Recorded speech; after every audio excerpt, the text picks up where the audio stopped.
Assalamualaikum warahmatullahi wabarakatuh. Di sini saya Andika Dwi Firmansyah dari Prodi Akuntansi dan juga dari Institut Teknologi dan Bisnis Ahmad Dahlan Lamongan.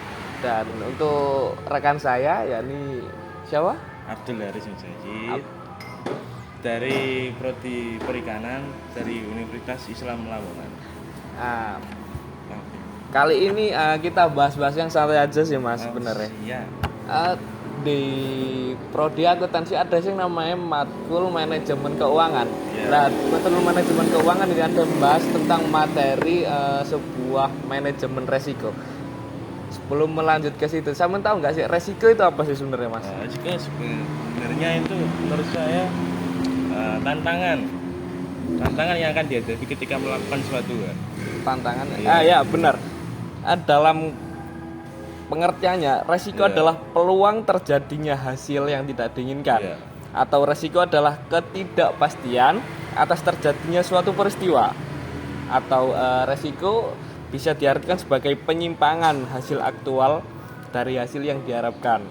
Atau juga resiko adalah sebuah probabilitas suatu hasil yang berbeda. Menurut sifatnya, resiko itu sangat banyak mas. Seperti resiko yang tidak disengaja, tahu nggak sih? Coba coba kita gambarkan apa sih resiko yang tidak sengaja itu? Resiko tidak sengaja ya. Ketika kita sudah merencanakan suatu hal, kita sudah proper dalam hal itu dalam 100%. Tetapi ada suatu kondisi yang memungkinkan bahwa alam, contoh seperti kayak kita mau hajatan. Hajatan sudah perfect dengan peralatan. Nah, ketika alam itu tidak mendukung karena terjadinya hujan, itu kan tidak itu. di luar kapasitas kita. Iya, benar. Itu apa namanya? Adalah sebuah resiko yang murni atau yang apabila terjadi akan menimbulkan sebuah kerugian dan tanpa disengaja. Kan benar. Terus ada resiko yang disengaja. Tahu kan? Apa sih mas resiko yang disengaja itu? Resiko disengaja. Resiko disengaja menurut saya itu ketika kita sudah tahu bahwasanya sebelumnya kita sudah menghadapi risiko tersebut, tapi kita sudah punya suatu kayak yang memperbaiki risiko tersebut. Nah, kita mengulangi lagi. Risiko yang sengaja adalah risiko yang sengaja ditimbulkan agar terjadinya ketidakpastian memberi keuntungan. Paham nggak? Seperti gambarannya gimana? Dalam perusahaan itu seperti hutang. Tahu kan? Oh, risiko hutang. Tahu nggak sing istilah apa namanya gali lubang tutup lubang? Nah seperti itu. Itu sering terjadi di anak-anak muda. Terus yang selanjutnya adalah resiko fundamental mas. Fundamental. Itu adalah resiko yang penyebabnya tidak dapat dilimpahkan kepada seseorang ya. Dan yang menderita tidak hanya satu atau beberapa orang saja, tapi banyak. Ya seperti tadi, seperti banjir, angin topan dan sebagainya. Terus yang selanjutnya adalah resiko dinamis mas. Adalah resiko yang timbul karena perkembangan dan kemajuan masyarakat di bidang ekonomi dan teknologi. Ini sangat penting untuk kita bahas loh mas sebenarnya. Karena ini ranahnya ke globalisasi ya kan. Seperti apa namanya? Mungkin ada sedikit gambaran dari saya. Gimana? Yang zaman dulu kan kita bekerja sebagai dari tenaga kita sendiri.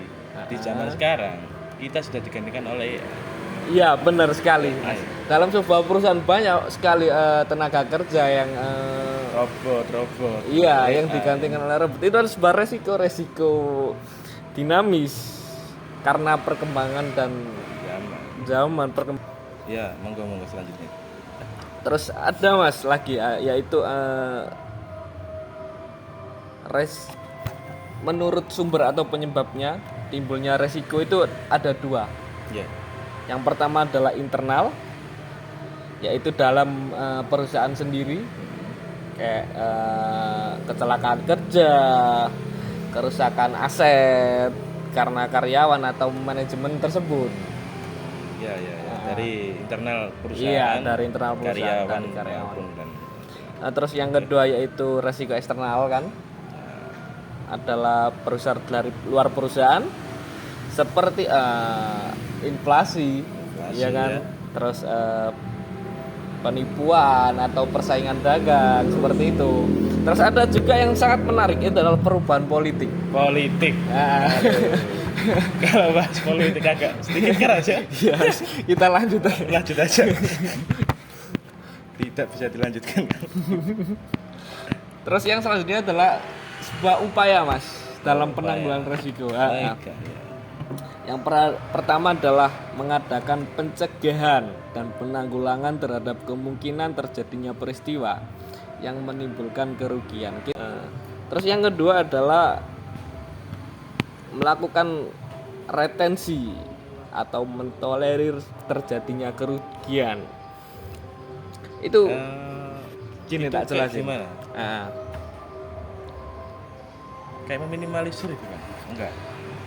Iya. Kayak gini, kita membiarkan sebuah kerugian itu terjadi, tapi dalam perusahaan emang ya saham kita menurun seperti itu, kita biarkan. Tapi apa? Kita punya dana untuk penanggulangannya, Mas. Berarti dana tabungan. Iya. Dana kaget lah. Kaget sih. Iya, kita menyiapkan hal seperti itu. Hal yang tidak diinginkan. Terus yang selanjutnya upaya penanggulangannya adalah melakukan pengendalian terhadap resiko. Paham nggak? Pengendalian dari resiko. Ketika terjadi resiko kita dapat mengendalikan resiko tersebut. Gitu. Iya. Seperti kita melakukan perdagangan berjangka itu sangat penting sih Mas. Iya. Privilege juga di warung ada yang jangka panjang gitu. Terus dan upaya yang terakhir yaitu adalah kita mengalihkan atau memindahkan resiko kepada pihak lain. Ini yang terakhir, sebuah solusi yang melempar resiko ini ke orang lain gitu. bukan. Gimana? Samen tahu sebuah konsep asuransi? Ya, seperti asuransi kesehatan. Iya, seperti itu. Paham nggak apa yang saya bicarakan itu? Adalah sedikit gambaran gitu. Ya kita apa ya? Kita dapat suatu. Kita bisa kerjasama dengan asuransi. Kayak investor gitu, bukan? Bukan Mas. Seperti kata sampean tadi asuransi kesehatan, di mana saat terjadinya resiko kepada karyawan seperti jatuh atau kecelakaan ataupun itu kita menggunakan jasa para pihak ketiga untuk menanggulanginya. Sudah cukup apa gimana? Terus karena kita tadi terlalu banyak menjelaskan tentang sebuah resiko dan tanpa kita tidak meranah ke bab tersebut Mas. Karena bab tersebut itu manajemen resiko sih. Manajemen resiko. Saya jelaskan ya, manajemen resiko adalah suatu sistem pengawasan resiko dan perlindungan harta benda, hak milik dan keuntungan badan usaha atau perorangan atas kemungkinan timbulnya kerugian karena adanya suatu resiko. Ya seperti ya sama dengan kultum lah bagi mungkin di dalam ilmu ekonomi ada yang namanya hazard, peril dan losser. Hazard adalah keadaan bahaya yang dapat memperbesar kemungkinan terjadinya bencana. Terus yang kedua adalah peril adalah suatu peristiwa atau kejadian yang dapat menimbulkan kerugian. Dan losser adalah kerugian yang diderita akibat terjadinya yang tidak diharapkan tapi ternyata terjadi. Hazard adalah kemungkinan yang memperbesar terjadinya bencana tersebut ya.